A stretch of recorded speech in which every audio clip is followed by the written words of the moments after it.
الحمد لله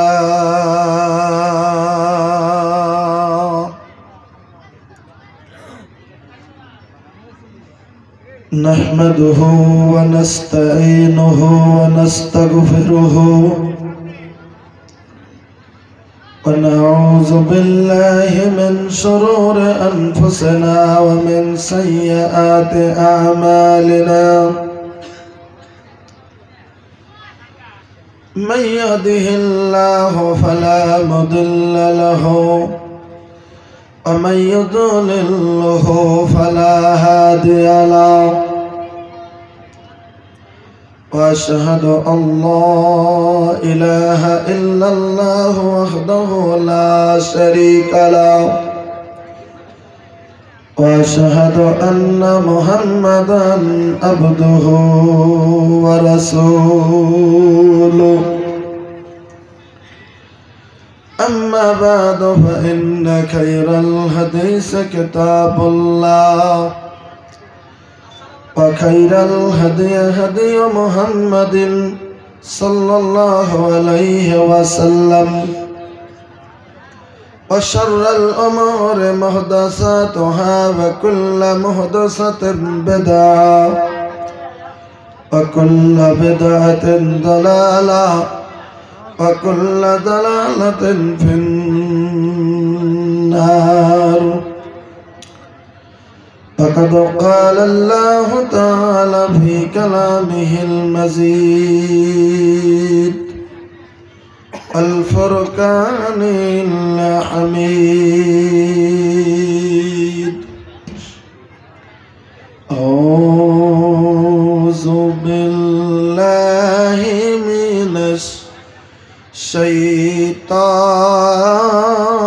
الرجيم بسم الله الرحمن الرحيم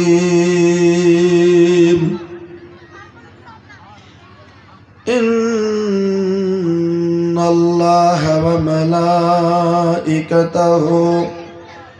يصلون على النبي يا أيها الذين آمنوا صلوا عليه وسلموا تسليما وقال الله تعالى أعوذ بالله من الشيطان الرجيم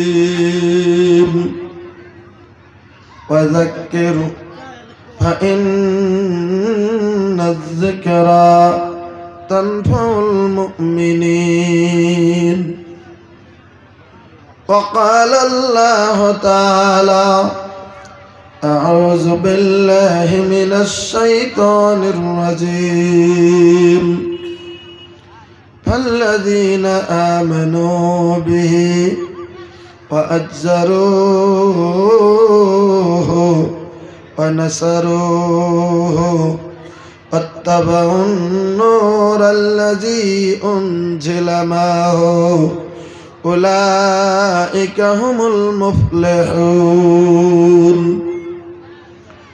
وقال النبي صلى الله عليه وسلم بلغوا عني ولو آية وحدثوا عن بني إسرائيل ولا هردا ومن كذب علي متعمدا فليتبوأ مقعده من النار رواه المسلم أو كما قال عليه الصلاة والسلام وقال النبي صلى الله عليه وسلم لا يؤمن أحدكم حتى أكون أحب إليه من والدي وولده والناس أجمعين أو كما قال عليه الصلاة والسلام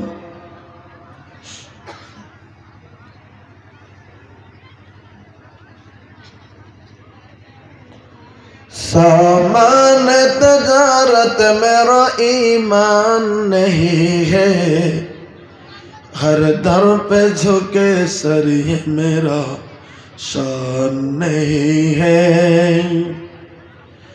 सामान तजारत मेरा ईमान नहीं है, हर दर पे झुके सर ये मेरा शान नहीं है। अल्लाह मेरे रिज़्क़ की बरकत न चली जा, 2 दिन से मेरे घर में मेहमान नहीं है, 2 दिन से मेरे घर में मेहमान नहीं है। सामान तजारत मेरा ईमान नहीं है, हर दर पे झुके सर ये मेरी शान नहीं है।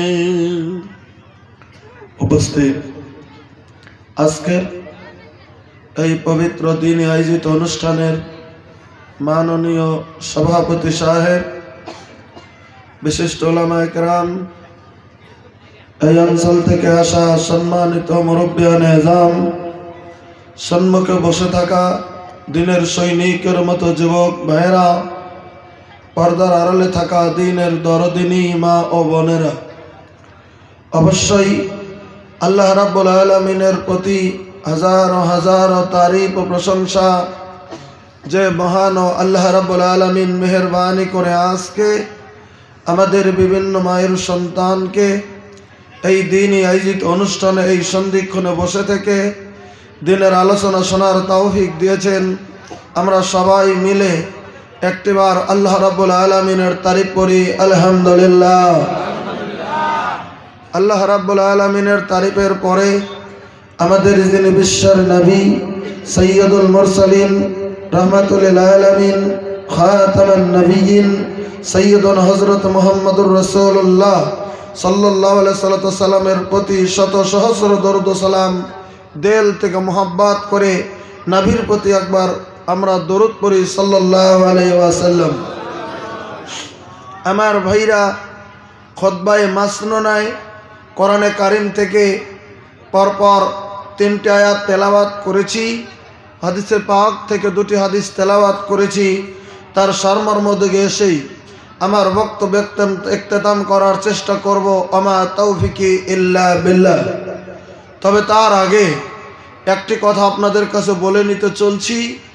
আজকে যারা আমরা জালসায় এসে বসেছি, এই সন্ধিক্ষণে এত রাত্রিতে, এখন রাত্রি 12টা বেজে গেছে, আর এই মুহূর্তে আমরা এই কিনকিনা ঠান্ডার মধ্যে আমরা আজকে জালসার মধ্যে বসেছি। বলেন কথা ঠিক কি নয়? এবার একটা কথা ভালো করে বুঝে নেন, এখন সুস্থভাবে সুস্থ মেজাজে গরমে জালসা শোনা আর এরকম কিনকিনা ঠান্ডার মধ্যে বসে থেকে জালসা শোনার মধ্যে পার্থক্য অবশ্যই হবে, কারণ এটা কষ্টের ময়দান। যেমন একটা হাদিস শুনে নেন, তাহলে বুঝতে পারবেন যে কষ্টের ফল আল্লাহ তাআলা আলাদা দিয়ে দেয়। দলিল হচ্ছে হাদিসটি মিশকাতে পেয়ে যাবেন। আল্লাহ রাব্বুল আলামিনের নবী বললেন, বাশশির আল মাশাইনা ফিজ যুলামি বিনূরিত তামি ইয়াউমাল কিয়ামাহ।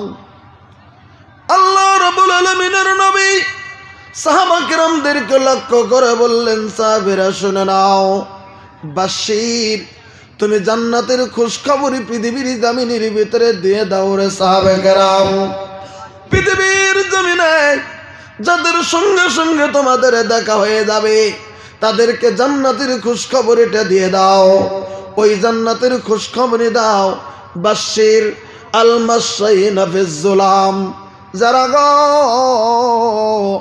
এশার আর ফজরের সময়ে, এই 2 সময়ে যখন রাত্রিটা অন্ধকার থেকে যায়, মাগরিবে আলো আছে, জোহরে আলো আছে, আসরের সময় আলো পাওয়া যায়, দিনের বেলাতে হয়ে যায়, জোহর দিনের বেলাতে হয়, আসর দিনের বেলাতে হয়, মাগরিব যদিও সূর্যটা ডুবে যায়, তবে যাওয়ার সময় পৃথিবীর আলো থেকে যায়। ওজন্য কথা বলা হয়নি আন্ধারের কথা, কিন্তু রাত্রিতে 2টি নামাজ আদায় করা হয়, যেখানে আন্ধার হয়ে যায়। একটা হচ্ছে এশারের নামাজ, আর একটা ফজরের নামাজ। বলেন কথা ঠিক কিনা? এই দুটি নামাজের কথা আল্লাহ রাব্বুল আলামিনের নবী তাই প্রাইভেটে বলে দিলেন স্পষ্টকরণ করে, সাহাবা কেরাম গো, বাশির মানে খুশখবরি দিয়ে দাও জান্নাতের, জান্নাতের খুশখবর দিয়ে দাও। কি বদলা দেবেন আল্লাহ?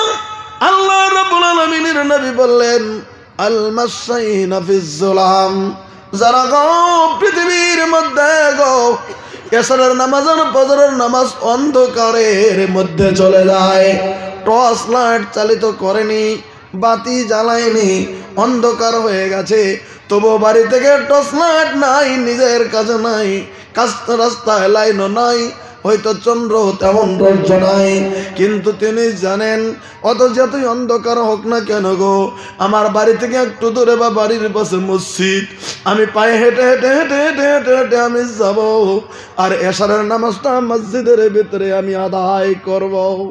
আল্লাহ রাব্বুল আলামিনের নবী বললেন, ওই এশারের আর ফজরের নামাজ অন্ধকারের ভিতরে যদি পায়ে হেঁটে কদম দিয়ে দিয়ে দিয়ে দিয়ে দিয়ে দিয়ে দিয়ে দিয়ে যদি যায়, আল মাশাইনা ফিজ যুলাম, অন্ধকারে যদি পায়ের কদম দিয়ে যদি যায় গো, আল্লাহ রাব্বুল আলামিনের নবী বললেন, বেনূরেত তামে ইয়াউমাল কিয়ামাহ, আল্লাহ রাব্বুল আলামিন এই পৃথিবীর অন্ধকারের পরিবর্তনে গো পরিবর্তন করে দিয়ে কঠিন কিয়ামতের দিন আর হাসরের ময়দানের রাস্তাটা এই অন্ধকারের পরিবর্তে আল্লাহ নূর দিয়ে পরিবর্তন করে দেবে। নারায়ে তাকবীর। পৃথিবীর জমিনে আমি টর্চলাইট নেই বাতি জ্বালাই নাই, অন্ধকারের ভেতরে আমি চলে গিয়েছিলাম। আল্লাহ বললেন, বান্দারে তুই অন্ধকারেও তুই মসজিদটা ছেড়ে দাস নাই, তুই ফজর অন্ধকারেও মসজিদটা ছেড়ে দাস নাই, তুই যদি এমন করে করে করে করে আমার জন্য তুই গিয়েছিস, আমি আল্লাহ তোকে উত্তম আজরাটা হাসরের ময়দানে আমি তোকে নূর দিয়ে তোকে সম্মানটা জানিয়ে দেব। তাহলে আমার ভাইরা, সুস্থভাবে শোনা আর অসুস্থভাবে ঠান্ডার মধ্যে শোনা, এটা পার্থক্য রয়ে গেছে। আমরা আল্লাহ রাব্বুল আলামিনের কাছে বলতে পারবো, যেমন একটি খুশখবরি আপনাদেরকে শোনাচ্ছি সহিহ বুখারী শরীফ থেকে, খুব কথাটা খুব বর্ণনা দেবেন। আমি বিষয় আনিনি, যে বিষয় আলোচনাটা করব এই বিষয় আনার আগে আমি আপনাদের কাছে শুধু বুঝিয়ে দিতে চলছি বা বুঝতে চলছি, আমরা আজকের বৈঠকে যারা বসেছি আমরা এ জায়গায় কোনো লোকসানের মধ্যে নাই, অবশ্যই আমরা লাভের মধ্যে আছি। বলুন তো দলিলটা দান। এবার দলিল দিচ্ছি। আল্লাহ রাব্বুল আলামিনের নবী বললেন, হাদিস সহিহ বুখারী, খুব গুরুত্ব দিবেন কথাটা।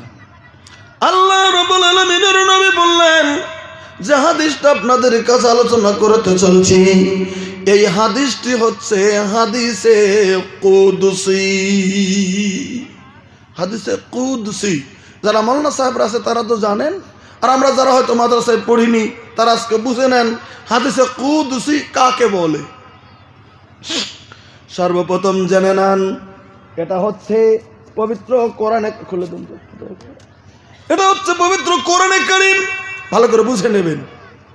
আল্লাহ রাব্বুল আলামিনের ফেরেশতা হযরত জিবরিল প্রথম আসমানের বাইতুল ইজ্জা থেকে যেটা এনে দিয়েছিলেন দায়ে ওহিয়ে গায়র মাদদা ওহিয়ে মাতলুব, সেটা হচ্ছে 114টি সূরা। সেই জিনিসটা হচ্ছে পবিত্র কোরআনে কারীমের ভিতরে, সেটা হচ্ছে কোরআন। কিরকম করে হলো? এটা ওহিয়ে মাতলুব, এটা হযরতে জিবরিল এই প্রথম আসমান থেকে ডাইরেক্ট নবীকে দিয়েছিলেন সময়ে সময়ে।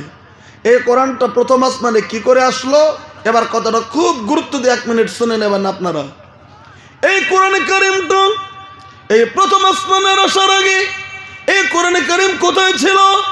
এই কোরআনে কারীম ছিল এটা প্রথম আসমান, এমন করার একটা আসমান আছে, তার উপর আর একটা আসমান আছে, তার উপর আর একটা আসমান আছে, এমন করে 7টা আসমানের উপরে আল্লাহ রাব্বুল আলামিনের আরশ, একবার সুবহানাল্লাহ বলেন।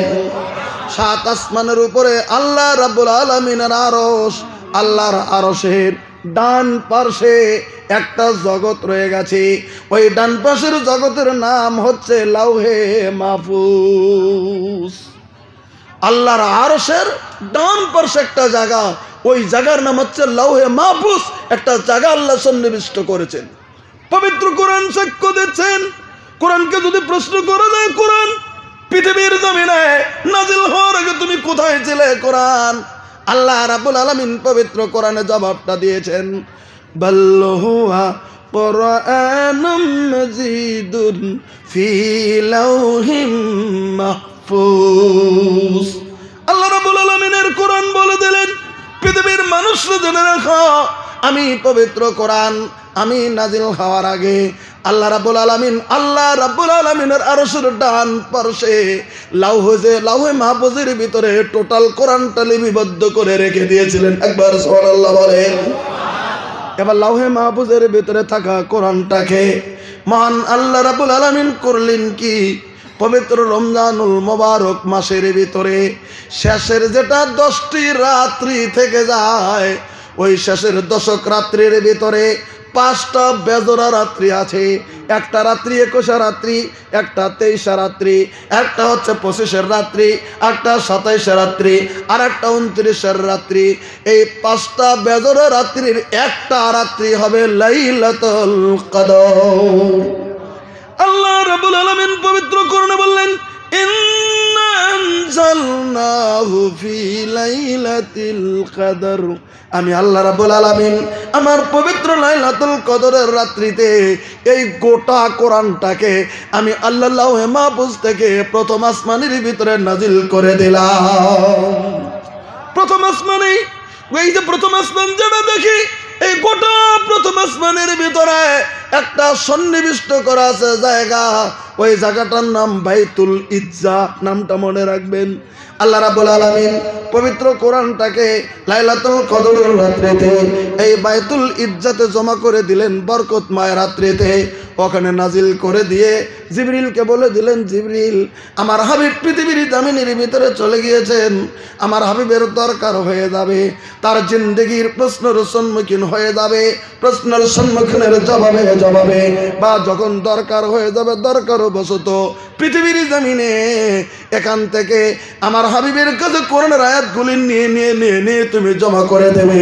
তাই প্রথম আসমান থেকে 23 বছর পরে হযরতে জিবরিল আমার নবীর কাছে ওহিয়া মাতলু পাঠিয়ে দিয়েছেন, এনে জমা করে দিয়েছেন। তাই পৃথিবীর জামিনের ভিতরে ওই জিনিসটা হয়ে গেছে পৃথিবীর জামিনের ভিতরে কোরআন। কথা বোঝা গেছে তো ক্লিয়ার? লাউহে মাহফুজ থেকে কোথায় আসছে? প্রথম আসমানে। ওটা এক রাত্রিতেই টোটাল কোরআনটা আল্লাহ দিয়েছিলেন। ওই জন্য আল্লাহ বললেন, ইন্না আনজালনাহু ফি লাইলাতুল কদর, আমি কোরআনটাকে লাইলাতুল কদরের রাত্রিতে দিছি। এবার তো আমরা দেখি করে নবীতে 23 বছর পরে নবীর কাছে কোরআন আসলো, আল্লাহ বলে যে এক রাইতে দিছি, তাহলে তো কথাটা বললো না। এক রাইতে কোথায় থেকে দিয়েছেন? লাউহে মাহফুজ থেকে প্রথম আসমানে এক রাত্রিতেই নাজিল করেছেন। আর জিবরিলকে বলেছেন এখান থেকে নিয়ে না তুমি নবীকে দিও। এখান থেকে এনে আল্লাহর নবীর কাছে 23 বছর পরে জিবরিল দিছিলেন। তাই 23 বছরে তার মাসুল হচ্ছে এই পৃথিবীর, আমাদের বিশ্বের, আমাদের মুসলিমের ইসলামের সংবিধান, চলার সংবিধান, সেটা হচ্ছে পবিত্র কোরআন। নারায়ে তাকবীর। যে কোরআনে সমস্ত নির্দেশিকা রয়েছে আমরা পৃথিবীতে কেমন করে চলবো, আমরা পৃথিবীতে কেমন করে খাবো, আমরা পৃথিবীতে কেমন করে উঠবো, আমরা পৃথিবীতে কেমন করে বসবো, আমরা পৃথিবীতে কেমন করে আল্লাহকে চিনবো, আমরা পৃথিবীতে কেমন করে আল্লাহর ইবাদত করবো, আমরা পৃথিবীতে মানুষ কেমন করে হব, পৃথিবী কি ছিল কি হবে, সব কিছু সন্নিবিষ্ট রয়েছে এই পবিত্র কোরআনে কারিমের মধ্যে। এবার আসুন, এই কোরআনে কারিমে আল্লাহ রাব্বুল আলামিন বিভিন্ন রকমের জিনিস বলেছেন। তাহলে আমি সেটা বলতে চাইনি, আমি বললাম যেটা আল্লাহ ডাইরেক্ট দিয়ে দিলেন ওহি, সেটা হলো কোরআন।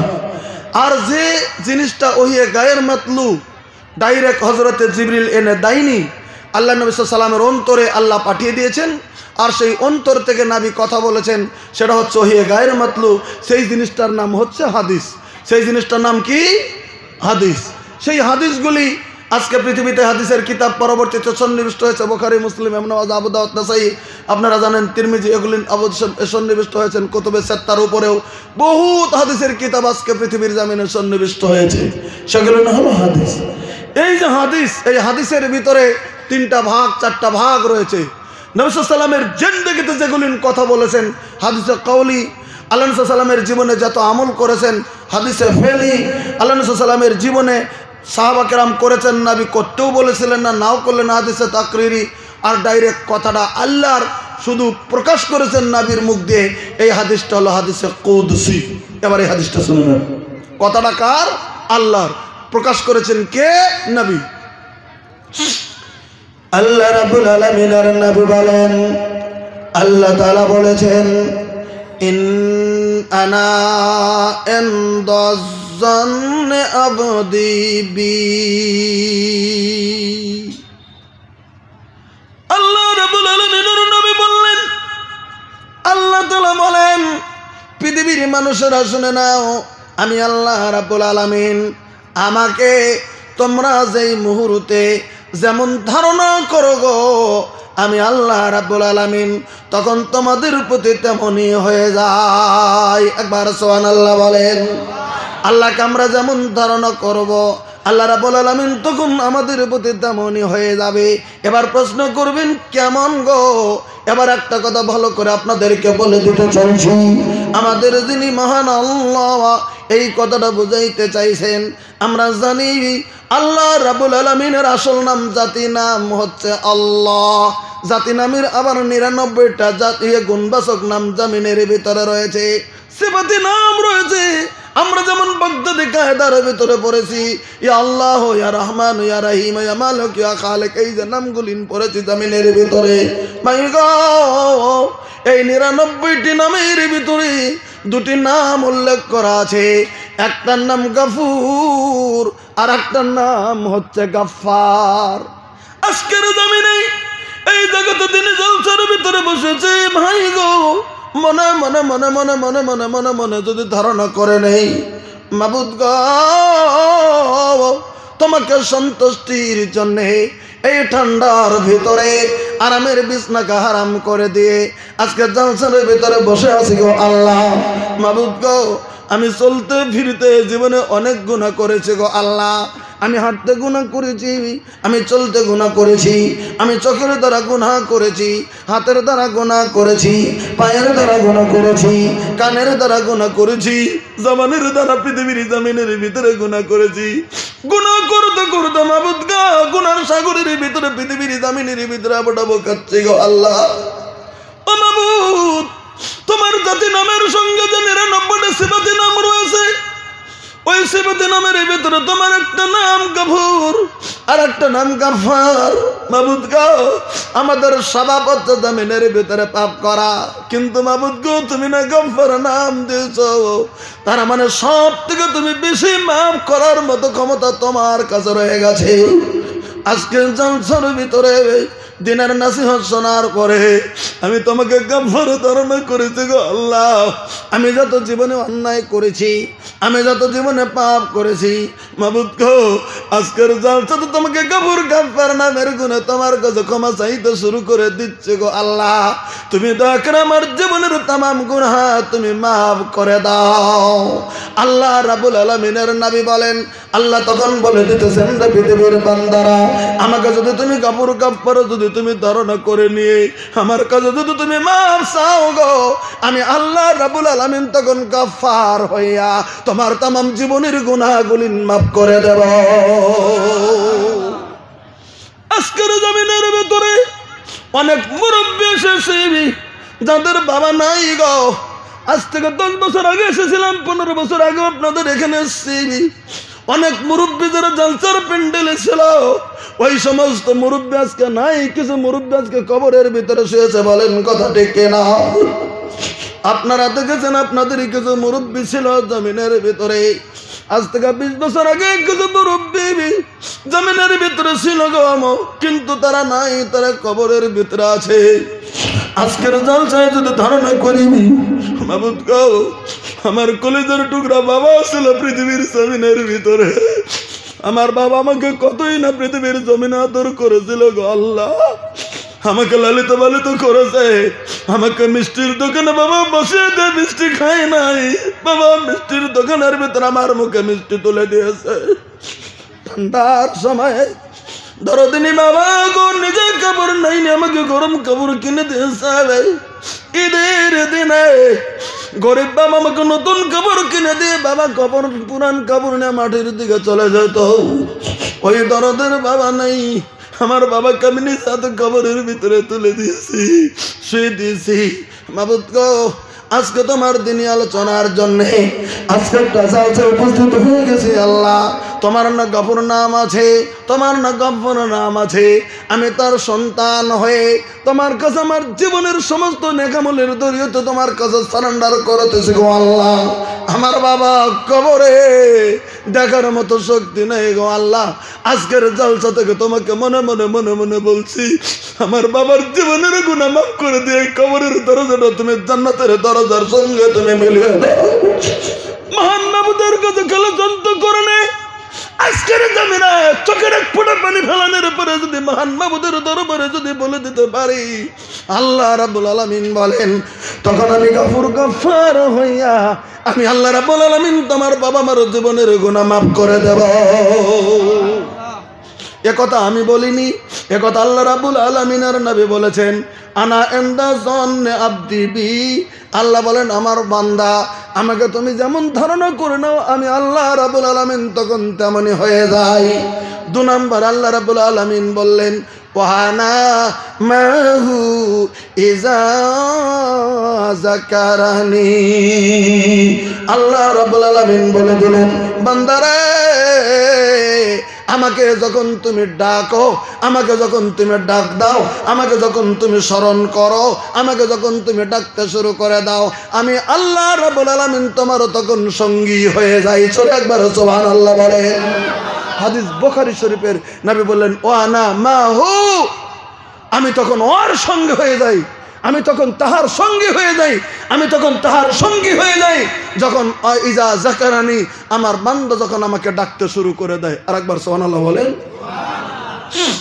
তাহলে বান্দা, আমরা বান্দা হয়ে আল্লাহকে যখন ডাকতে শুরু করি, আল্লাহর রহমত তখন আমাদের সঙ্গী হয়ে যায়। আবার সুবহানাল্লাহ বলেন। এবার তৃতীয়বারে বললেন, ফাইন যাকারানি ফি নাফসি যাকারতুহু, ফাইন যাকারানি ফি নাফসিহি যাকারতুহু ফি নাফসি। আল্লাহ রাব্বুল আলামিন বলে দিলেন, বান্দারা রে, পৃথিবীর জমিনের ভিতরে কোন বান্দা যদি তার দিলের দ্বারা যখন আমাকে ডাকতে শুরু করে দেয়, আল্লাহ তখন আমার নফসের দ্বারাতে ডাইরেক্ট ওই বান্দাকে স্মরণ করতে শুরু করে দেই। এবার আসেন, আজকের জামিনে যেমন একটা জালসা দিয়েছি, আজকের জামিনে একটা বৈঠক দিয়েছি, আজকের জামিনে একটা বৈঠকখানা করেছি, আজকের জামিনে একটা দিনে আলোচনা মাহফিল দিয়েছি। এই কথাটা নবী উচ্চারণ করেছেন আজ থেকে 1450 বছর আগে। আল্লাহ বলেন, ওয়াইন যাকারানি ফি মালাইন, এই পৃথিবীর কোন জামিনের মানুষ যদি কোনো জালসাতে বসে, কোন মাহফিলে বসে, কোন ইভেন্টে বসে একত্রিতভাবে যদি আমাকে ডাকে, তো আমি আল্লাহ রাব্বুল আলামিন বলে দিলাম, তাহলে আমি আল্লাহ তাআলা নিজে ওই বান্দাদেরকে তখন এর থেকে উত্তম ফেরেশতাদেরকে নিয়ে মিটিং করে আমি তখন ওই বান্দাদেরকে স্মরণ করতে শুরু করে দেই। নারায়ে তাকবীর। আজকের মেহফিলে স্মরণ করব আমরা আল্লাহকে, আর আল্লাহ রাব্বুল আলামিন ফেরেশতা দিয়ে জালসা দিয়ে স্মরণ করবে আমাদেরকে। এর থেকে কি আর কথা আছে? হাদিস বুখারী শরীফের। আল্লাহ তাআলা আমাদেরকে কবুল করুক। একটু আল্লাহুম্মা আমিন বলে। এবার আসুন আমার ভাইরা, এই পবিত্র কোরআনে কারিমে একটা কথা হচ্ছে ভাই, আচ্ছা একটা কথা বুঝি না, আমরা সারা জীবন ভাই এমনি অন্যান্য দিনে হাট বাজার থাকলে বাজার করি, করি না ভাই? এটা জবাব দেবেন, করি না? এটা উত্তর দান করে করি না? করি। তাহলে একটা দিনই জালসা দিয়েছি, আমরা যদি বাজারে না যাই একটা রাত্রি, বা আমরা যদি বাজার না করি, আমাদের চলবে না? চলবে না? চলবে। এই হাদিসটি আছে, আপনাদেরকে আগে শোনাচ্ছি, তারপরে আমি নসিহত আরম্ভ করতে চলছি। শুনে নেন, বাজারটা কত সুন্দর জিনিস, কত সুন্দর জিনিস বাজার। আপনারা খুব ভালো করে বুঝে নেবেন। মেশকাত শরীফে হাদিসটি আসছে, আল্লাহ নবী সাল্লাল্লাহু আলাইহি সাল্লাম স্পষ্টকরণ করেছেন। আপনাদের অনেকের ঘরে বাংলা মেশকাত আছে, আরবি মেশকাত আছে। মেশকাত শরীফের হাদিস নাম্বার 741 নম্বর হাদিস, মেশকাতে সিরিয়াল 741 নম্বর হাদিসে আল্লাহ নবী সাল্লাল্লাহু আলাইহি সাল্লামের একটা কাহানা আছে, ভালো করে গুরুত্ব দিয়ে শোনেন, বাজারটা কেমন জিনিস পৃথিবীর পৃথিবীর জামিনে। আল্লাহ রাব্বুল আলামিনের নবীর একজন সাহাবী, তার নাম হযরতে আবু উমামা। উনি বর্ণনা করে বললেন, ওয়ান আবি উমামা রাদিয়াল্লাহু তাআলা আনহু, হযরতে আবু উমামা উনি বর্ণনা করে বললেন পৃথিবীর জমিনে ক্বালা, উনি বললেন, ইন্না হাবরাম মিনাল ইয়াহুদে সালান নবী সাল্লাল্লাহু আলাইহি ওয়াসাল্লাম। বাইগো, আমরা যেমন বিভিন্ন সময়ে আমাদের মৌলভী সাহেবদেরকে, আমাদের মুফতি সাহেবদেরকে পৃথিবীর জমিনের ভিতরে বিভিন্ন প্রশ্ন করি বিভিন্ন মাসলা সম্পর্কে, ওই সময় পৃথিবীর জমিনে আল্লাহ রাব্বুল আলামিন আমাদের নবীকে যখন নবুয়তি দান করে দিলেন, নবী যখন নবীর ঘোষণা দিয়ে দিলেন, পৃথিবীর অন্যান্য মানুষগুলি কিছু কিছু মানুষগুলি মেনে নিয়েছে, ইহুদি নাসারারা মেনে নিতে পারেনি। আপনারা জানেন এখনো পৃথিবীর মার্কেটে ইহুদিদের সঙ্গে কত জঞ্জাল জামিনের ভিতরে চলছে। আপনারা তো জানেন ফিলিস্তিনের মাটিতে আর ইসরায়েলের মাটিতে কি দ্বন্দ্বই না জামিনের ভিতরে চলছে, বলেন কথা ঠিক নয়? তো ফিলিস্তিন হচ্ছে মুসলিম রাষ্ট্র আর ইসরায়েল হচ্ছে ইহুদি রাষ্ট্র, এটা আপনারা জানেন না? আচ্ছা জোরে বলেন, জানেন না? হ্যাঁ, সেই যুগ থেকে ইহুদি আল্লাহ রাব্বুল আলামিনের নবুয়তকে স্বীকার করে নিতে চায়নি। আল্লাহ রাব্বুল আলামিনের নবীকে নবী বলে পৃথিবীর জামিনের ভিতরে তারা মেনে নিতে চায়নি। বিভিন্ন সময়ে আমার নবীকে পৃথিবীর জামিনের ভিতরে তারা পরীক্ষা করেছে। এবার একটা কথা সুন্দর করে বুঝে নেন, একবার ইহুদির বিরাট বড় পণ্ডিত, মানে ইহুদির আলিম, তার তৌরিত পড়া ছিল, তার ওই যে জাবুর পড়া ছিল, ইনজিল পড়া ছিল, পৃথিবীর জামিনে বিভিন্ন ঐশ্বরিক কিতাব তার জামিনের ভিতরে স্টাডি করা ছিল। ওই ইহুদির পণ্ডিত বিরাট বড় আলিম আল্লাহ রাব্বুল আলামিনের নবী সম্পর্কে রিসার্চ শুরু করে দিয়েছেন। মুহাম্মদ গো, আসলে তো অরিজিনাল নবী না ডুপ্লিকেট নবী, এটা পরীক্ষা করবে পৃথিবীর জামিনে। বিরাট ইহুদির পণ্ডিত কুটকুট কুটকুট কুটকুট করে চলে এসছে মক্কাতে, এসে বলতেছেন আল্লাহ নবী সাল্লামকে দেখা করেছেন, এই আব্দুল্লাহর ছেলে, তুমি কি আসলে তার নবী? আল্লাহ নবী সাল্লাম সৎ মেজাজে বলেছেন, হ্যাঁ, আল্লাহকে আমাকে নবী করেছেন। একবার সুবহানাল্লাহ বলে, আরো জোরে বলে, আল্লাহ আমাকে নবী করে পাঠিয়ে দিয়েছেন। তাই বলে, হ ঠিক আছে মোহাম্মদ ইবনে আব্দুল্লাহ, শুনে না, তুমি যদি অরিজিনাল সত্য নবী, তুমি যদি পৃথিবীর জামিনের ভিতরে হয়ে থাকো, আমি ইহুদির পণ্ডিত, আমি তোমাকে একটা প্রশ্ন করব। কি করব? ইহুদির পণ্ডিত কি বলতেছে? প্রশ্ন করব। তোমাকে প্রশ্ন করতে চাই, তুমি মুহাম্মদ, তুমি প্রশ্নের উত্তরটা জামিনের ভিতরে যথাযথভাবে তুমি দিয়ে দেবে। ওই প্রশ্নের উত্তর যেন তৌরাতের সঙ্গে যেন মিলে যায়, ওই প্রশ্নের উত্তর যেন ইনজিলের সঙ্গে যেন মিলে যায়, ওই প্রশ্নের উত্তর যেন জাবুরের সঙ্গে মিলে যায়।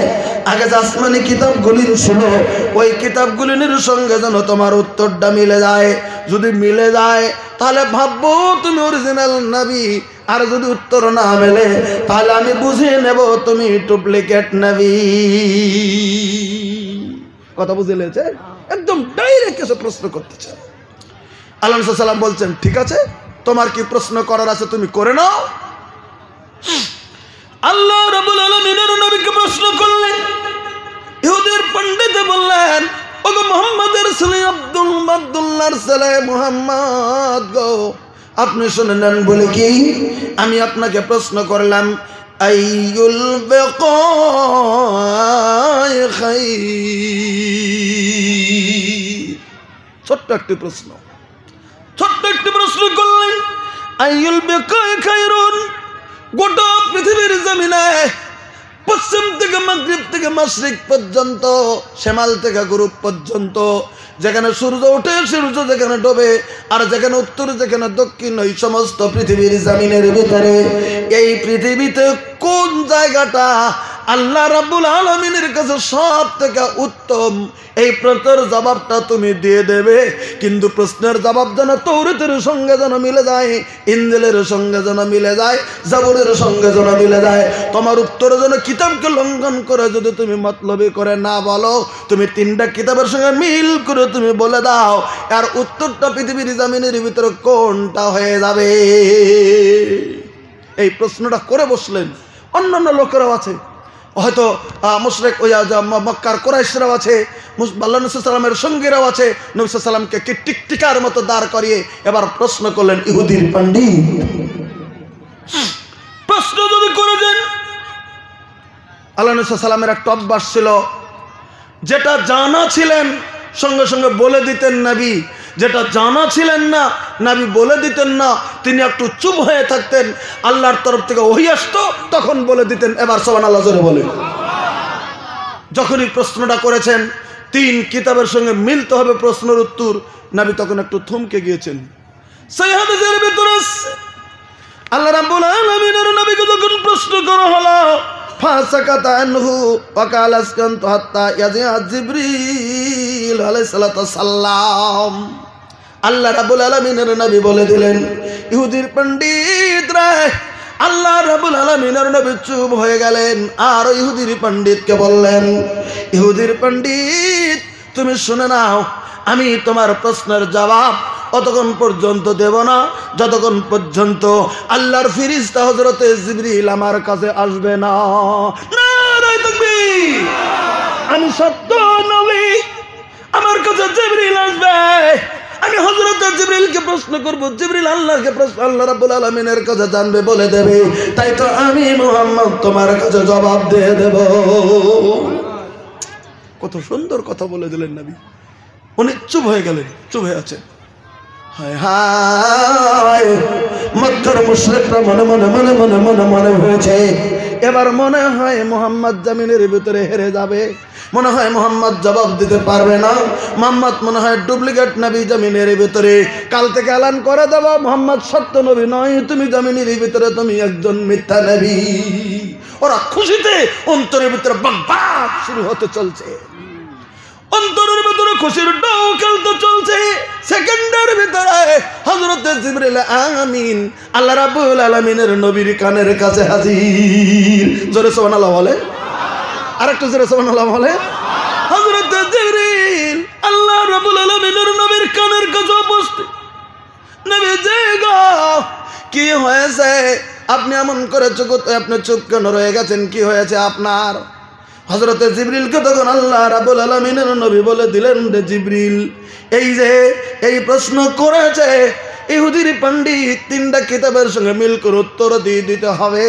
আমি নবীজি, তাই তোমার কাছে বলছি, তুমি বলে দাও গোটা পৃথিবীর জমিনের ভিতরে কোন জায়গাটা সব থেকে আল্লাহ রাব্বুল আলামিনের কাছে উত্তম। এই প্রশ্নের উত্তর যেন তিনটা কিতাবের সঙ্গে যেন মিলে যায়। তাই হযরত জিবরিল বলে দিলেন। তখন জিবরিল বলছেন, ফাকালা মাল মাসউল আনহা বিআলামা মিনাস সাইল। নবী গো, যে প্রশ্নটা আমাকে করলেন আমি জিবরিল এই প্রশ্নের উত্তর জানি না। দেখলেন সমস্যাটা, দেখেন জিবরিল বলে দেন, আমি জানি না, আমার থেকে আপনিই ভালো জানার কথা, আপনি তো ভালো জানার কথা, আমি এই উত্তর আপনার কাছে দিতে পারবো না আল্লাহ রাব্বুল আলামিনের নবী। তবে দেরি করে আপনি আপনার অপেক্ষা করেন, 1 সেকেন্ড দেরি করেন গো নবীজি, আমি যাব মহান প্রভুর কাছে, আল্লাহ রাব্বুল আলামিনের কাছে। নারায়ে তাকবীর। কার কাছে যাব? আল্লাহর কাছে যাব আমি। আপনি অপেক্ষা করেন 1 সেকেন্ড, সেকেন্ড মিনিটের কাছে যাবেন না, 1 সেকেন্ড অপেক্ষা করেন, আমি যাব মহান আল্লাহ রাব্বুল আলামিনের কাছে। আমি রাব্বুল আলামিনের কাছ থেকে জবাবটা লইয়া আমি আপনার কানে কানে কানে কানে জবাবটা দিয়ে দিতে চলছি।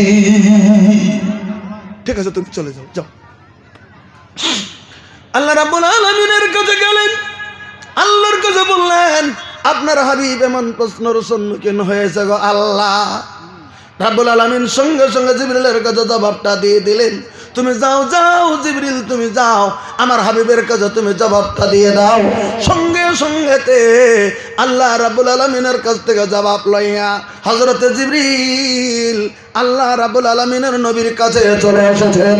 প্রশ্ন করেন, জবাবটা নিয়ে আসার পরে আল্লাহ রাব্বুল আলামিনের নবীকে জিবরিল এবার বলতেছেন, কানে কানে টাচ টাচ করে বলতেছেন, ইয়া মুহাম্মদ, এই মুহাম্মদ, এই মুহাম্মদ সাল্লাল্লাহু আলাইহি ওয়াসাল্লাম আল্লাহর নবী, তুমি শুনে নাও বলে কি? প্রশ্নের জবাব দেওয়ার আগে বলতেছেন, ইন্নী দানাউতু মিনাল্লাহি দুনুবান মা দানানতু মিনহু কাত্তান। নবী গো, আল্লাহ রাব্বুল আলামিন আমাকে যেদিন থেকে পৃথিবীর জমিনের ভিতরে যেদিন থেকে সৃষ্টি করেছেন, আজকে প্রশ্নের জবাবের জন্য আল্লাহ রাব্বুল আলামিনের আমি অত নিকটে গিয়েছিলাম। আমাকে সৃষ্টির পর আমার জীবনে আমি কোনোদিনই আল্লাহ রাব্বুল আলামিনের এত নিকটে কোনোদিন যাই নাই। আচ্ছা, আপনাদের অসুবিধা হয়েছে কি? খুব তো ঠান্ডা লাগছে আমি বুঝতেছি ভাই, তবে দূর থেকে এসছি, একটু দু চারটা কথা বলি নাকি? আপনার অসুবিধা মনে করিয়েন না, একটু ধৈর্য ধরে থাকবেন তো। আচ্ছা, আমি একটাও বাইরে কথা আপনাদের কাছে বলতে চাবো না। আমি যতটুকু কোরআন হাদিস থেকে আল্লাহ আজকে বলার তৌফিক দেব আমি বলবো, বাইরে কথা বলে সময় নষ্ট করতে চাইছি না আমি। এবার ভালো করে শুনে নেন, জিবরিল কি বললেন? বললেন, আমি এই প্রশ্নের জবাব নেওয়ার জন্যে আল্লাহর অত নিকটে গিয়েছিলাম। আমার গোটা জিন্দেগিতে যেদিন থেকে আমাকে আল্লাহ সৃষ্টি করেছেন আমি আমার জীবনে অত নিকটে, মা দানাউতু কাত্তুন বলেছেন সেই হাদিসে, আমার জীবনে আমি অত নিকটে জীবনেও যাইনি।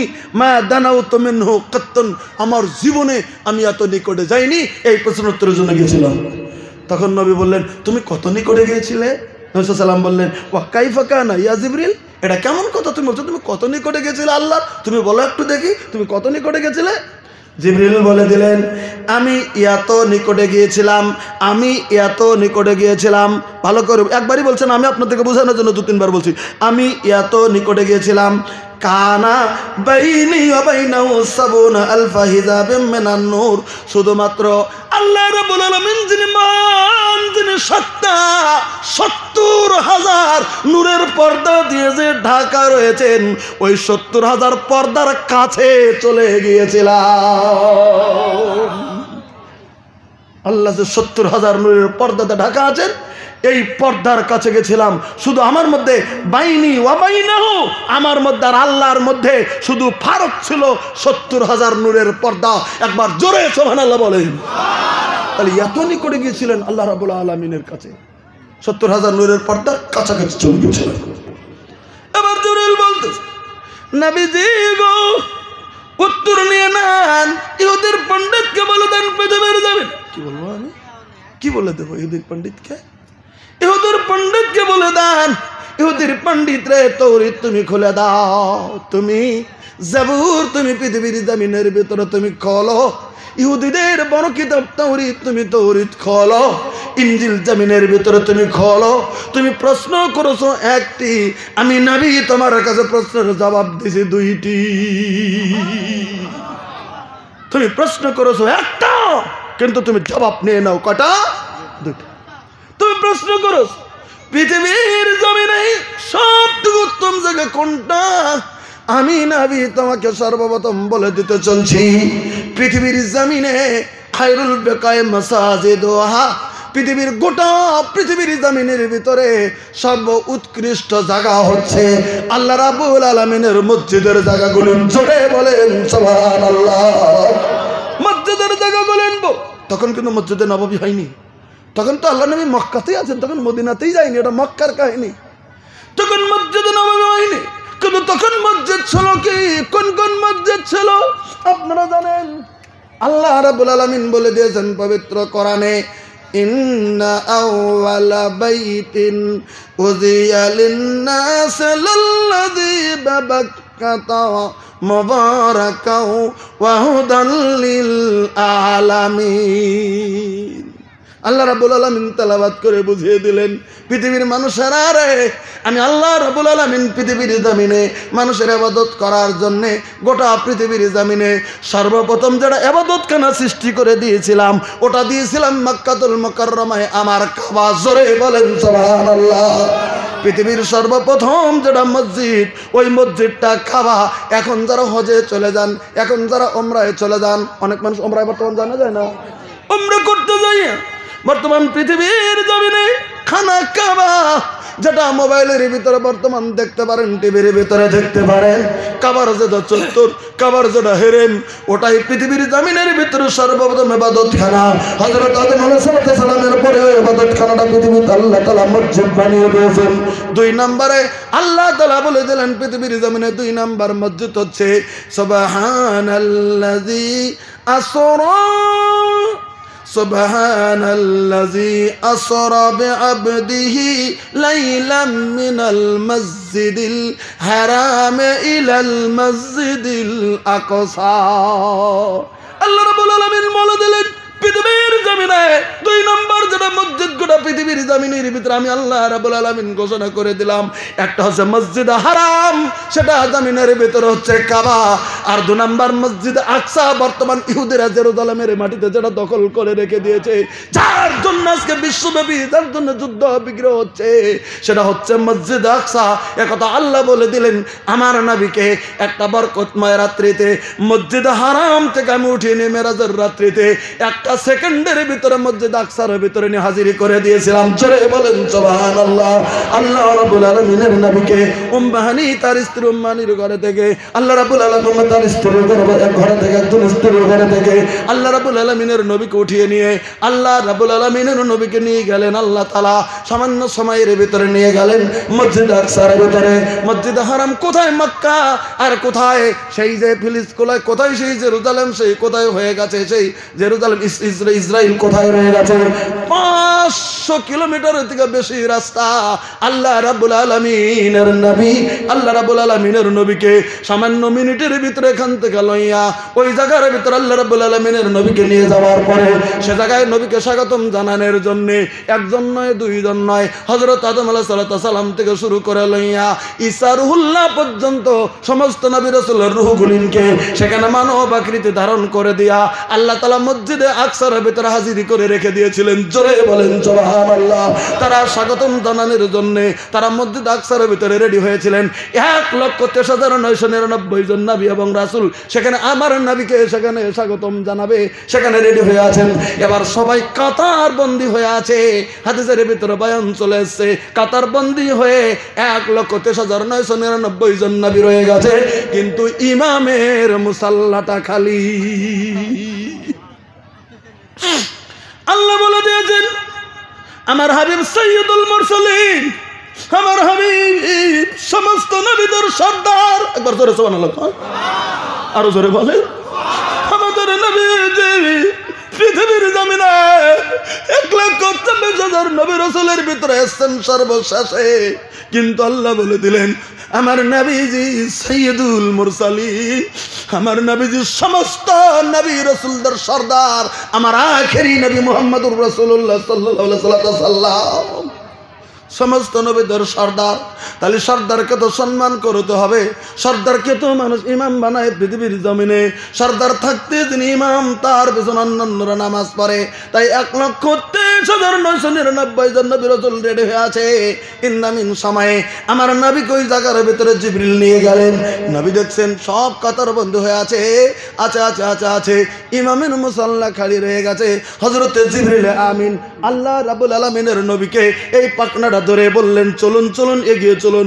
নবী যেতে চাই না যেখানে হযরত আদম আলাইহিস সালাম রয়েছে, যেখানে মুসা কালিমুল্লাহ রয়েছে, যেখানে ইব্রাহিম খলিলুল্লাহ রয়েছে, যেখানে হযরত ইউসুফ আলাইহিস সালাম রয়েছে, যেখানে হযরত ইউনূস আলাইহিস সালাম রয়েছে, যেখানে হারুন আলাইহিস সালাম রয়েছে, যেখানে জমিনের ভিতরে গো বড় বড় নবী রাসূল গুলিন রয়েছে। কেমন করে নবী যাবে? কিন্তু জিবরিল মানলেন না, তার ডান পাকনাটা ধরে টেনে নিয়ে ইমামের মুসাল্লায় আমাদের নবীকে দাঁড় করিয়ে দিয়েছে। নবীজি গো আপনি 2 রাকাত নামাজ পড়েন, করাকাত 2 রাকাত নামাজ পড়েন গো নবী। আমাদের নবীজি মেরাজের রাত্রিতে মসজিদ আকসার ভিতরে 2 রাকাত নামাজ পড়লেন। আর 1,09,000 ওই যে 1,23,999 জন নবী আমার নবীর পিছনে মুক্তাদি হইয়া সেদিন নামাজ পড়ে সমস্ত নবী আমাদের নবীদের সর্দার সেদিন প্রমাণ করে দিয়েছে আমার ভাইরা। তারপর ওখান থেকে নবীকে মেরাজের ভিতরে নিয়ে যাওয়া হয়েছিল। আমি আপনাদের কাছে বলছিলাম 2 নাম্বার পৃথিবীর জমিনে যেটা মসজিদ সেটা মসজিদে আকসা। জেরুজালেমের বাইরে জেরুজালেমের কার মসজিদ সেটা বাইতুল মুকাদ্দিস বা বাইতুল মাকদিস বা মসজিদ আকসা। ওটাই হচ্ছে পৃথিবীর জমিনের ভিতরে ওই যে 2য় মসজিদ। তাই আল্লাহ রাব্বুল আলামিন গোটা পৃথিবীর মানুষকে জানিয়ে দিয়েছিলেন। সেদিন ইহুদির পণ্ডিতের কাছে বলে দিলেন, ওই ইহুদির পণ্ডিত তুমি জেনে নাও খায়রুল বেকায়ে মাসাজিদুহা, গোটা পৃথিবীর জমিনে মসজিদের জায়গাগুলি হলো আল্লাহর কাছে সর্বোৎকৃষ্ট জায়গা। জোরে সুবহানাল্লাহ বলেন। যে জায়গার ভিতরে কোনোদিন জুয়া টাস খেলা হবে না। যাতে টাস খেলাক জুয়া খেলাক গো, কোনো মুসলমান মসজিদে জুয়া খেলায় না, টাস খেলায় না। বলেন কথা ঠিক কিনা? হয় যাতে অন্যায় করুক জমিনের ভিতরে বেচাকেনি পর্যন্ত মসজিদ করে না। মসজিদের ভিতরে অন্য কোনো কাজ নাই। মসজিদে মানুষ যায়, সেজদা দেয়, নামাজ পড়ে, কোরআন তেলাওয়াত করে, আল্লাহর কাছে মোনাজাত করে চলে আসে। বলেন কথা ঠিক নয়? মসজিদে কোনো ঝগড়া নাই, মসজিদে বিবাদ নাই, মসজিদে কোনো ফাসাদ নাই, মসজিদে কোনো খারাপ জায়গা নাই। কোনো মানুষ যদি জেনা যদি করেছে তাও জেনাকারী চিন্তা করবে না, না অন্য জায়গায় যদি জেনা করি আলাদা, তবে মসজিদের ভিতরে জেনা করবে না, কারণ এটা আল্লাহর ঘর। তাহলে যেদিন থেকে মসজিদ পৃথিবীর জমিনের ভিতরে স্থাপিত হয়ে যায়, মসজিদের জায়গার ভিতরে যতখানি এরিয়া থাকে ওই এরিয়ার ভিতরে কোনো অন্যায় হয় না। আপনারা জানেন মসজিদে হারাম যেটা বর্তমান বাইতুল্লাহ কাবা, ওই হারামের একটা এরিয়া আছে, বিরাট খানে একটা এরিয়া আছে। ওই হারামের এরিয়ার ভিতরে আপনি যখন ওই করে ঢুকে যাবেন, আজকে যখন সন্ধ্যাবেলা কে যেন ওয়াজ করেছিল, লাব্বাইক আল্লাহুম্মা লাব্বাইক বলেছিলাম, আমি শুনছিলাম, ওই তালবিয়াটা পরে দিয়েছিলেন। ওখানে ঢোকার পরে শুধু পড়বেন লাব্বাইক আল্লাহুম্মা লাব্বাইক, লাব্বাইক লা শারীকা লাক লাব্বাইক, ইন্নাল হামদা নি'মাতা লা শারীকা লাক। এই দোয়া পড়বেন আর থাকবেন, মাবুদ গো আমি পৃথিবীর কোনায় থেকে চলে এসেছি, আমি আসাম থেকে চলে এসেছি, আজকে তোমার মেহমান হয়ে তোমার দরবারে আমি হাজির হয়ে গেছি। আল্লাহ তুমি বাদে কোনো শরীক নাই। জোরে বলেন সুবহানাল্লাহ।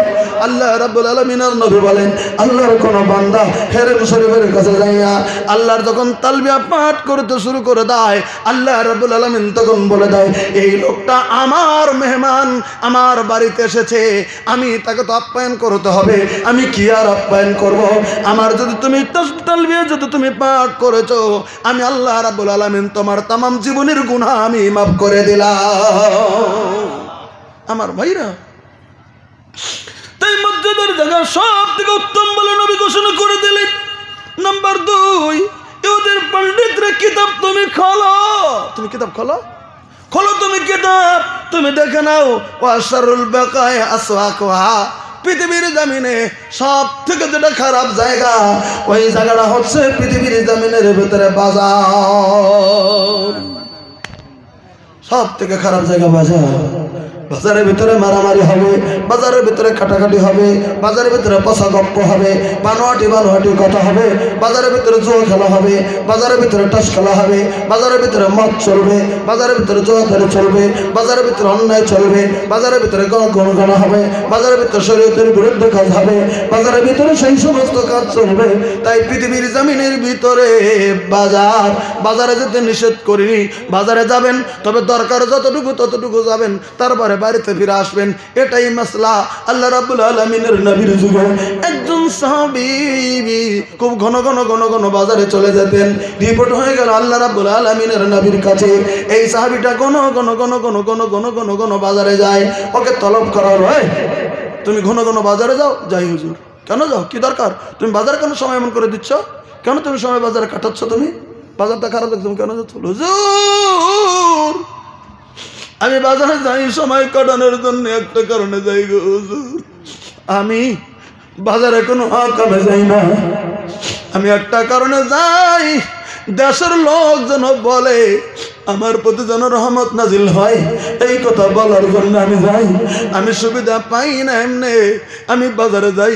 বাজারে হাজার হাজার মানুষ থেকে যায়, আমি যত মানুষ দেখা হয় আমি সবাইকে বলে দেই আসসালামু আলাইকুম রহমতুল্লাহ।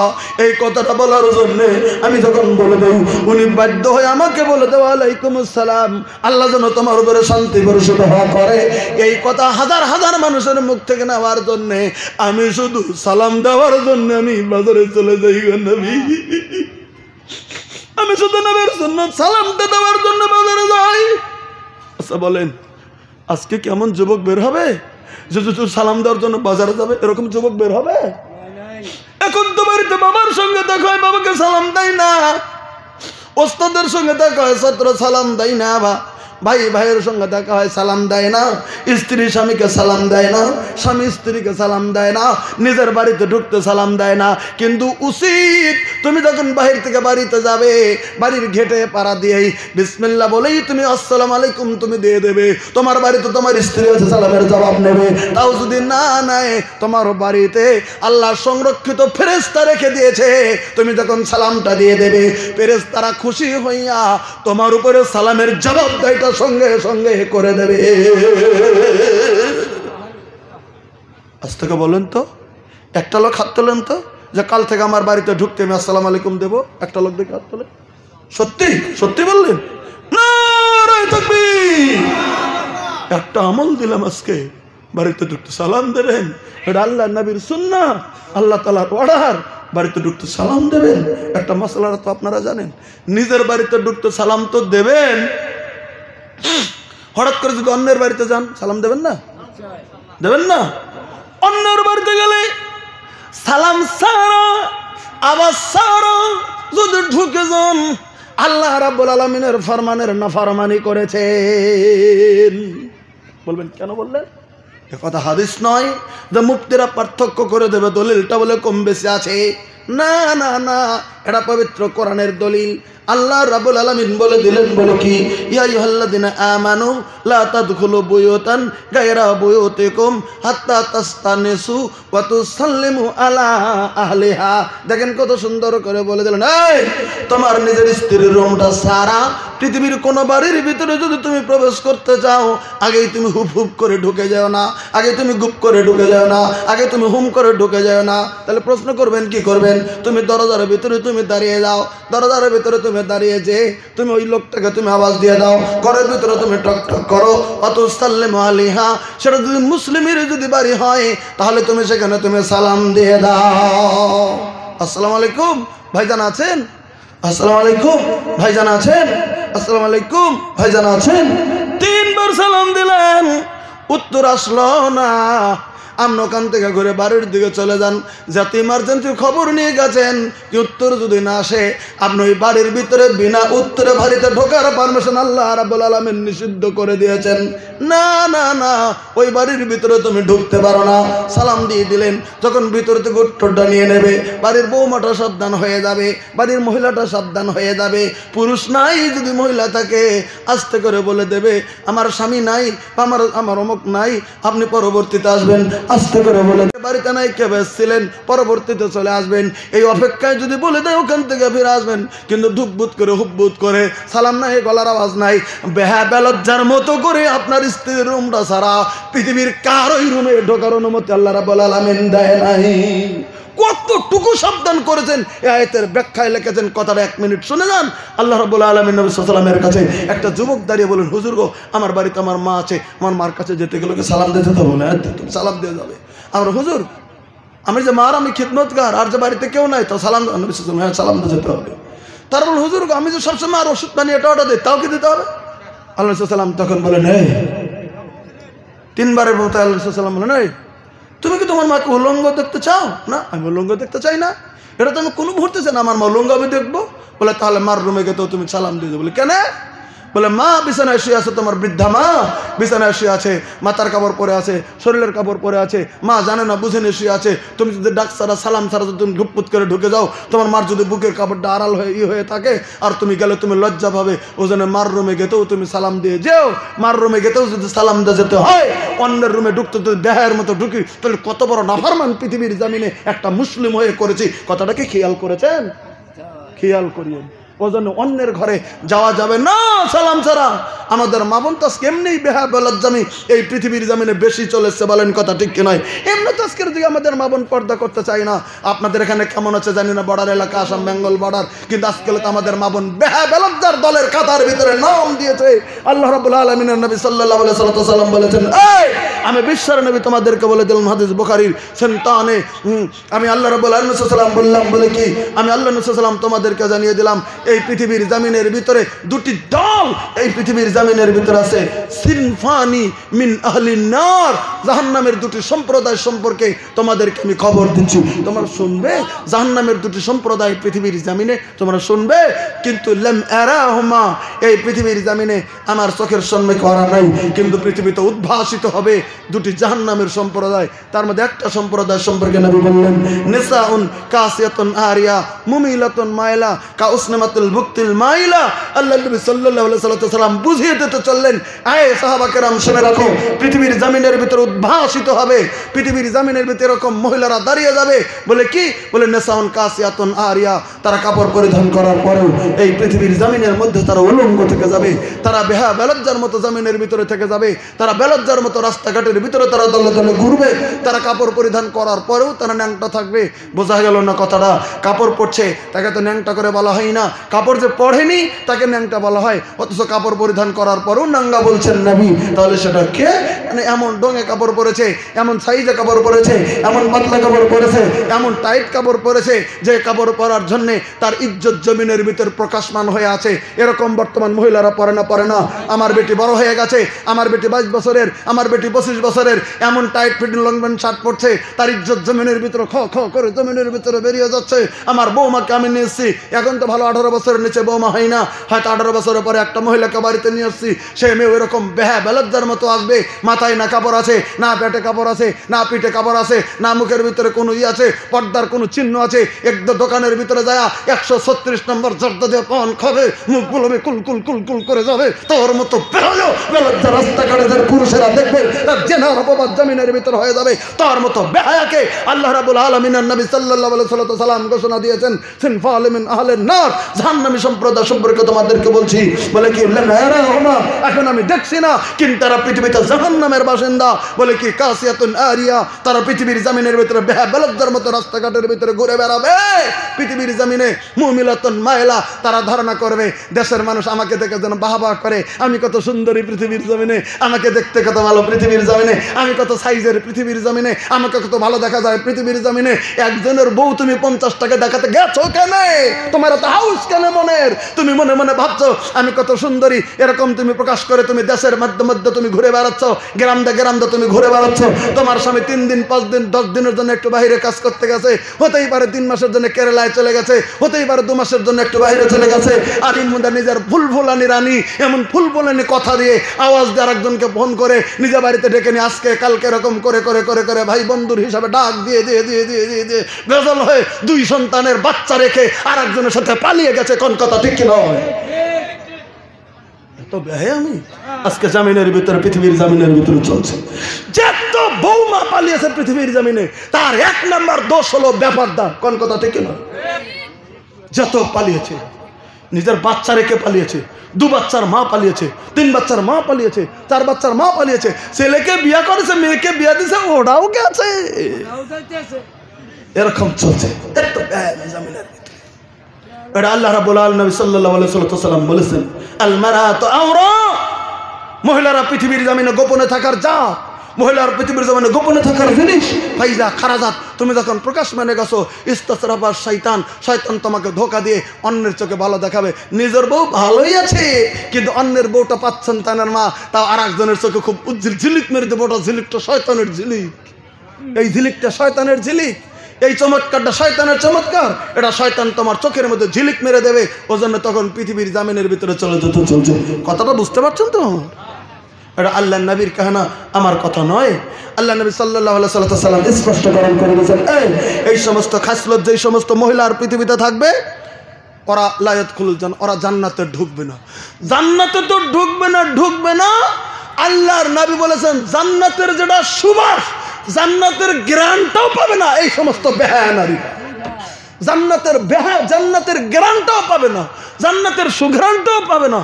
তুমি যদি পৃথিবীর জামিনের ভিতরে যদি তুমি ইসলাম মেনে নিতে চাও, তুমি যদি মুসলিম হয়েছো, তুমি যদি মুসলিমের কানুন মেনেছো, যুবকদেরকে বলবে 1 নম্বর কথা, তুমি 4 মাসের উপরে বিদেশে থাকবে না। যদি তুমি বহির্রাষ্ট্রে না যাও, 4 মাসের মধ্যেই একবার তোমার স্ত্রীর কাছে চলে আসবে। আর 2 নম্বর কথা হলো, স্ত্রীরা সেই স্বামী যে বাহিরের রাজ্যে যায়, কেন যায়? তোমাকে একটু পোষপাল দেওয়ার জন্যে, তোমার বাচ্চাদেরকে মানুষ করার জন্যে, তোমাকে 2 টাকা দেওয়ার জন্যে, তোমাকে সুন্দর শাড়ি দেওয়ার জন্যে, তোমার মুখটা একটু হাসি দেখার জন্যে। তাই তো বাড়ি ছেড়ে বাইরে চলে যায়। বলেন কথা ঠিক কে নয়? হাউস করে কে গেছে? আমার স্ত্রী পরিবার রেখে আমি কেরালার মাটিতে থাকবো, আমার স্ত্রী পরিবার রেখে আমি দিল্লিতে কাজ করতে যাবো। অত সহজ মনে করেছেন যে নাঙ্গলে কয়লা কাটতে যায়, গাথার তলে মারা যাবে, তারপরেও টাকা কামে করতে যায় শুধু তোমাকে সংরক্ষণ দেওয়ার জন্যে? তোমার স্বামী কয়লার নিচে যা পড়ে আছে, তোমার স্বামী ড্রেনের মাটি খুঁজছে, তোমার স্বামী মানুষের পচা কাদা মাথায় করে নিয়ে 2 টাকা কামে করে তোমাকে পাঠাচ্ছে, আর তুমি এদিকে আরেকজনের সাথে পরকীয়া করছো। তুমি কত বড় নিমক হারাম পৃথিবীর জমিনে! তুমি আরেকজনের সাথে ফোনে কুলুকুলু করছো। এরকম খাসলতের মহিলা বর্তমান আছে না নাই? বলে 2-4 জন আছে না নাই? বলে আমি সাবধান করে দিচ্ছি, ইউটিউবের মাধ্যমে আমি সাবধান করে দিচ্ছি, আজকের জামিনে মহিলারা প্যান্ডেলে যদি থেকে যাও, তোমরা যদি বিয়ে হয়েছো, তোমার স্বামী সম্পর্কে আল্লাহ বলেছেন, স্পষ্টকরণ করে দিয়েছেন, আর রিজালু কাওয়ামুনা আলান নিসা, আমি আল্লাহ পুরুষকে তোমার হাকিম বানিয়েছি। এই স্বামী যদি পাগল হয়, সে তোমার ম্যাজিস্ট্রেট। নারায়ে তাকবীর! স্বামী যদি রাখালো হয়, সে তোমার ম্যাজিস্ট্রেট। স্বামী যদি একবারে গরিব হয়, সে তোমার ম্যাজিস্ট্রেট। যেদিন তুমি 50 কোটি টাকার মালিক, তুমি যদি একটা রাখালকে বিয়ে করেছো, সেই স্বামীটা সেদিন থেকে তোমার হয়ে গেছে ম্যাজিস্ট্রেট। স্বামী যেভাবে তোমাকে সংরক্ষণ দিয়ে চালাবে, ওভাবেই তোমার নির্দেশে পৃথিবীতে চলতে হবে। এটার নাম শরীয়ত। একবার জোরে আল্লাহ আমিন বলেন। জায়গা হয়তো আমি 1টা 14 মিনিট হয়ে গেছে, আমি সময় এদিক ওদিক কাটাতে চাই না। আমি শুধু আপনাদেরকে বলে দিতে চাই, আমরা ইসলামের কানুন মেনে চলবো ইনশাল্লাহ। জোরে বলেন ইনশাল্লাহ। আমরা যেগুলি শুনি আমরা মানবো ইনশাল্লাহ। এবার আসুন, আমি আপনাদেরকে বলে দিতে চলছি, আল্লাহ নবী সাল্লাল্লাহু আলাইহি সাল্লামের জামানায় দ্বীন ইসলামের কানুনটা কিভাবে মহিলারা মানতেন, কিভাবে মহিলারা মেনেছেন। 1 মিনিট একটা জিনিস দেখে নেবেন, ইসলামের কানুন তারা কিভাবে গ্রহণ করেছেন, একটু দেখে নেবেন ভালো করে। আমি আপনাদেরকে খুলে দিতে চলছি, আমার মা বোন যদি বাইরে থাকেন তারাও শুনে নেবেন, আর আপনারাও দয়া করে শুনবেন। আল্লাহ নবীর কথাগুলি কেমনভাবে পৃথিবীর জমিনে তারা আমল করেছেন। আল্লাহ রাসূল সাল্লাল্লাহু আলাইহি ওয়াসাল্লাম মক্কা থেকে হিজরত করে কোথায় গিয়েছিলেন? জোরে বলেন। আল্লাহ নবী মক্কা থেকে হিজরত করে কোথায় গিয়েছিলেন? মদিনাতুল মুনাওয়ারাতে গিয়েছিলেন। মদিনার মানুষগুলি আল্লাহর নবী সাল্লাল্লাহু আলাইহি সাল্লামকে জায়গা দিয়েছিলেন। বলেন কথা ঠিক কি নয়? আল্লাহর নবীকে মদিনার মানুষরা থাকতে জায়গা দিয়েছিলেন, খেতে দিয়েছিলেন, সব কিছু দিয়েছিলেন, সব কিছু সহায় করেছিলেন। এজন্য মদিনার মানুষগুলিকে আল্লাহ এই পবিত্র কোরআনে আনসার বলে ডাক দিয়েছেন। কি বলে ডাক দিয়েছেন? যারা বলেন কি বলে ডাক দিয়েছেন? আনসার। মানে আনসার শব্দের অর্থ হচ্ছে সহায়কারীর দল। এই পৃথিবীর জমিনে আল্লাহর নবীকে ইসলামের জন্য সাহাবীদেরকে মক্কা থেকে যারা হিজরত করে চলে গেছেন তাদেরকে সহায় করেছেন, এজন্য আল্লাহ তাআলা তাদেরকে ডাক দিয়েছেন আনসার। আর মক্কা থেকে স্ত্রী পরিবার ছেড়ে, নিজের জায়গা ছেড়ে, সব কিছু ছেড়ে যারা হিজরত করে চলে গিয়েছিলেন মদিনায়, তাদেরকে বলা হয়েছে মুহাজির। তাদেরকে বলা হয়েছে মুহাজির, হিজরতকারী। আর যারা মদিনায় জায়গা দিল তাদেরকে বলা হলো আনসার, সহায়কারী। এবার একটা কথা আপনাদের কাছে বলে দিতে চলছি, তাই বলে যেন মনে মনে আপনারা ভাবেন না যে মদিনাতুল মুনাওয়ারাতে এত মানুষকে সহায় করেছে, মদিনায় মনে হয় গরিব মানুষ ছিল না। এটা যদি ধারণা করেন তাহলে ভুল। মদিনাতুল মুনাওয়ারাতেও গরিব মানুষ ছিল, মদিনাতুল মুনাওয়ারাতেও গরিব মানুষ ছিল। ভালো করে বুঝে নেন, সুন্দর করে ওয়াকিয়াটা শুনে নেবেন। আমার ভাইরা, মদিনা হিজরত করে যাওয়ার পরে তো মদিনাতুল মুনাওয়ারাতে গরিব মানুষ ছিল। আল্লাহ রাসূল সাল্লামের যুগে ভালোই গরিব মানুষ ছিল। তো ওগুলো গরিব মানুষেরাও আল্লাহ রাব্বুল আলামিনের নবীকে সহায় করেছিলেন। তো ইতিহাসটা একটু লম্বা আছে, আধা ঘন্টার মতো, মোটামুটি ধরেন 30 মিনিট 20-25 মিনিটের মতো লেগে যাবে। তো সময় কম, আমার পিছনে বক্তা আছে, মেহমান আছে, আপনাদের শেখ সাহেব আছে, আমারই বন্ধু, উনি শায়খ মাইনুল হক সাহেব, উনি আসতেছেন। তো আমি লম্বা করতে চাইছি না। আমি এলাকায় কোনোদিন যদি আসি আমাকে মনে করিয়ে দেবেন, এই ইতিহাসটা আমি আপনাদের কাছে বলবো।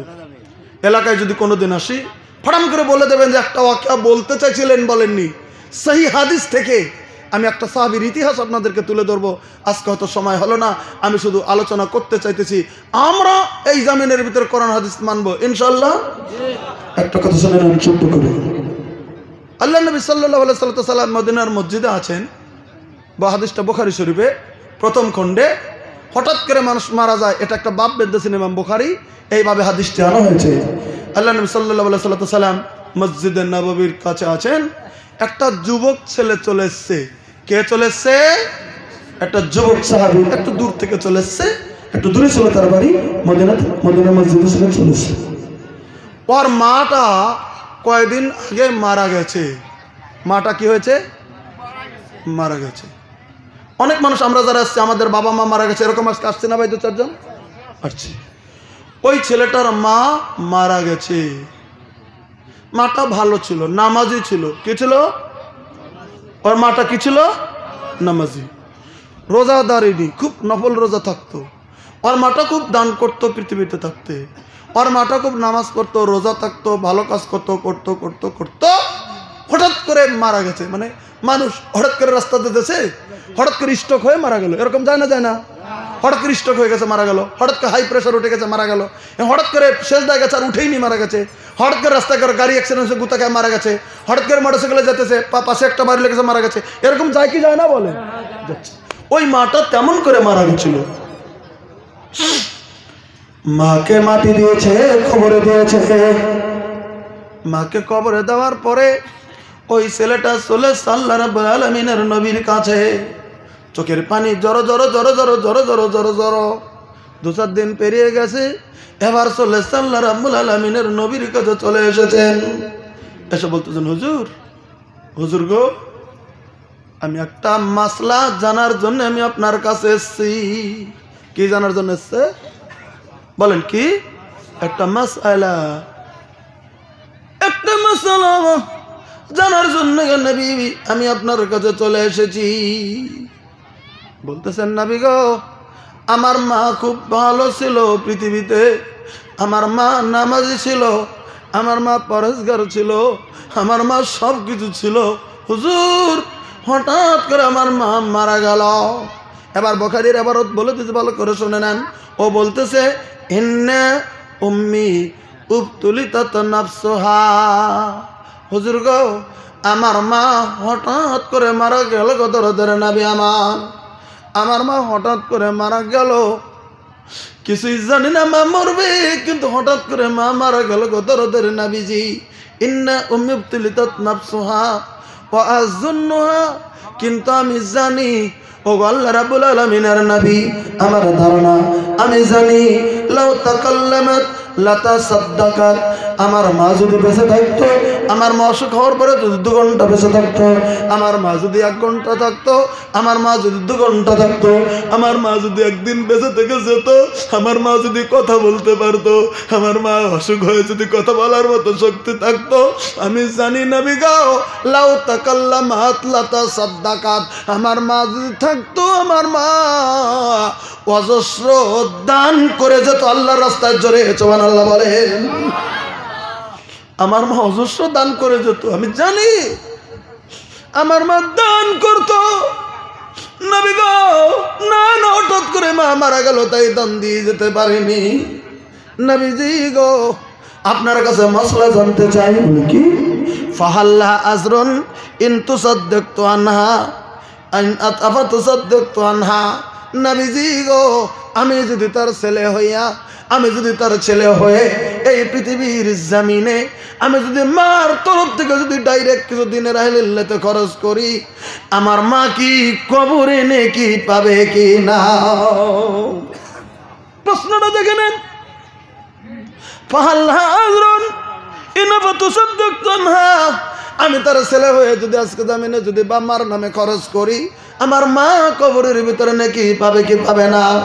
আল্লাহ রাব্বুল আলামিনের নবী তখন বলে দিলেন, সাহাবী রে, আমি নবী তোমাকে বলে দিলাম, ওরে জওয়ান সাহাবী, তুমি শুনে নাও, তোমার মা হঠাৎ করে ইন্তেকাল করেছে, পৃথিবীর জমিনের ভিতরে দিয়ে যেতে পারেনি।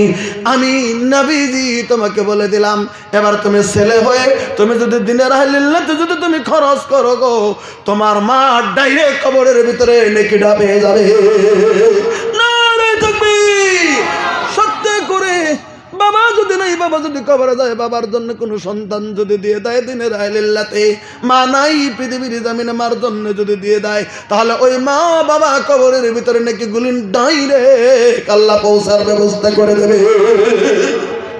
আমার ভাইরা, আপনাদেরকে আমি জুলুম করব না। দিনের হালিল্লাতে একটা মাকতুবকে কেন্দ্র করে আপনারা জালসা দিয়েছেন, জুলুম নাই আপনাদের কাছে, আমি জুলুম করতে চাই না। আজকে যাদের বাবা নাই, বাবা কবরের ভিতরে, মা নাই, মা কবরের ভিতরে, বুখারীর হাদিস নবীর কাহানি আপনাদের কাছে শুনিয়ে দিলাম। এই হাদিসের আমল করার জন্য একটা বাবাহারা সন্তান যদি জমিনের ভিতরে আছেন, 1000, 2000, 3000, 4000, 5000 দেওয়ার মতো, নিচে 1000 একটা মুরব্বি যদি আছেন বাবার জন্যে, আজকের বইটুকু যদি দিতে পারেন, এমন সক্ষমতা যদি আছে, একটু দোয়া করে দেব রাব্বুল আলামিন যেন আপনার বাবার তামাম জীবনের গুনাহ যেন রাব্বুল আলামিন মাফ করে দাও। একটা মুরব্বি দেখবো গোটা বইটুকে। একজন বাবা হারা সন্তানকে দেখতে চেয়েছি 1000 টাকা দেওয়ার মতো, 2000 টাকা দেওয়ার মতো। একজন যুবককে দেখতে চাইছি যার বাবাটা বা মা কবরে জমিনের ভিতরে আছেন, গোটা বইটুকে একজন 1000 টাকা দেবেন, হয়তো নগদ বাকি মিলিয়ে দেন, পরবর্তীতে দিয়ে দেবেন, একটু হাতটা তুলে দেবেন, স্টেজে আসবেন, একটু দোয়া করে দেবো তার বাবার জীবনের গুনাহ যেন আল্লাহ মাফ করে। 1000 টাকা মক্তবে দেওয়ার মতো সক্ষমতা আল্লাহ একজন মেহমান আজকে আছেন গোটা বইটুকে। একটা লোককে বলছি, একটু দোয়া করবো আল্লাহ যেন কবুল করেন, আল্লাহ যেন দিনের খাদিম বানায়, আপনার বাবা মার জীবনের গুনাহ আল্লাহ যেন মাফ করে দেয়, কবরের দরজা যেন জান্নাতের দরজার সঙ্গে আল্লাহ মিলিয়ে দেয়। 1000 টাকা দেওয়ালা একটা লোক গোটা বৈঠকে চাইছি, আছেন কেউ? বাবার জন্য দিয়ে দেবেন, আজকে নাই পরবর্তীতে মিল করে দেবেন, আজকে কিছু আছে কিছু দিয়ে পরবর্তীর জন্য দিয়ে দেবেন। রাব্বুল আলামিন যেন কবুল মঞ্জুর করেন, কালে চলত করেন। 1000 টাকা চেয়েছি আজকের জমিনের ভিতরে। কি নাম আপনার? আপনাদের ফোন পে নাম্বার দিয়ে দিন। জি ঠিক আছে, ওদিকে আপনার কি নাম আপনার বললেন? বাবা মা আছে? ওইদিকে যান, ওইদিকে যান, আপনার ফোন পে নাম্বার দিয়ে নিয়ে নেন। আমার ভাইরা স্টেজে আসেন, আপনি একটু ওঠেন, আপনাকে দোয়া করবো। সর্বপ্রথম দানি তো আসেন, আপনি স্টেজে চলে আসেন, স্টেজটা বেশি উঁচা হয়ে গেছে। আজকের জমিনে জনাব ফিরদৌস আলম বাবা নাই, বড় ভাই নাই, আজকে জমিনের ভিতরে 1000টি নিতে স্বীকার করে স্বীকারোক্তি দিয়েছেন, এখনই ফোন পেতে দিয়ে দিতে চলছেন। মাবুদ গো, কি দিয়ে দোয়া করবো গো আল্লাহ? দোয়া করার মতো কোনো শব্দ জমিনের ভিতরে তালাশ করে পাই না। আমি বুঝেছি গো, বাবার কদর আজকে জমিনের ভিতরে, তোর অন্তরের ভিতরে মনে পড়ে গেছে। বাবা নাই, বাবা কবরে জমিনের ভিতরে নাই গো। ওই বাবার জন্যে আজকের জমিনে একজন যুবক দিনী মেহমান আজকের জমিনের ভিতরে। হ্যাঁ আচ্ছা ঠিক আছে, আজকের জমিনে 1000 টাকা তিনি দান করে দিলাম। আল্লাহ গো, তুমি দয়া করে এই দান তুমি তোমার দরবারে কবুল মঞ্জুর করে নাও। এদিকে আসো, এদিকে আসো, এদিকে আসো। একটা কথা আপনাদেরকে বলছি, আজকে জালসার আমার টাইমের শেষের সময়ে একজন যুবক আলেমের ইজ্জতের দিকে তাকিয়ে আজকে বাবা হারা সন্তান, আমি তার হাতটা ধরেছি। 1000 টাকা তিনি ওনার বাবার রুহের মাগফিরাতের জন্য স্বীকারোক্তি দিয়েছেন। আল্লাহ যেন এই দান কবুল মঞ্জুর করে। কালামা আমিন বলেন। নারে তাকবীর। বাড়ি কোথায়? বাড়ি ওই যে বিদ্যার ডাবরি থেকে চলে এসেছেন। বাবা হারা সন্তান মাবুদ, মাবুদ গো, বাবা নাই, বড় ভাই নাই, আল্লাহ তুমি কবুল মঞ্জুর করো, বাবার জীবনের গুনাহ তুমি মাফ করে দিও, কবরের দরজা তুমি জান্নাতের দরজার সঙ্গে মিলিয়ে দাও। রব্বুল আলামিন দেখার মতো শক্তি নাই বাবা কি অবস্থায় কবরে শুয়ে আছে। মাবুদ গো, তুমি